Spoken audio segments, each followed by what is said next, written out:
പണ്ട് ഒരു ഒക്ടോബർ 23 വ്യാഴാഴ്ച ഉമ്മി പതിവ് പോലെ എന്നെയും ചിക്കൂനെയും സ്കൂൾ ബസ് കയറ്റി വിടാൻ വേണ്ടി വന്ന് നിൽക്കുമായിരുന്നേ. 8:30 എത്തേണ്ട ബസ് 9:30 10 മണിയായിട്ടും 10:30 എത്തിയിട്ടില്ല. നിന്നും അടുത്ത അവസാനം ഉമ്മി പറഞ്ഞു ഇന്നിനി സ്കൂളിൽ പോകണ്ടാന്ന്.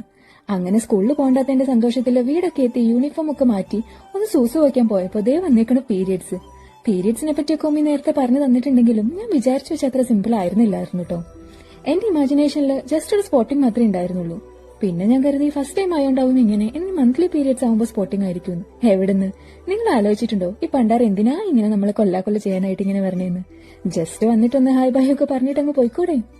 എന്റെ സ്കൂളിലെ ബെസ്റ്റ് ഫ്രണ്ട് അനീതയ്ക്ക് പീരിയഡ്സ് ആയത് 8/8/2008 അന്നായിരുന്നു ബീജിംഗ് ഒളിമ്പിക്സ് സ്റ്റാർട്ടായ ദിവസം.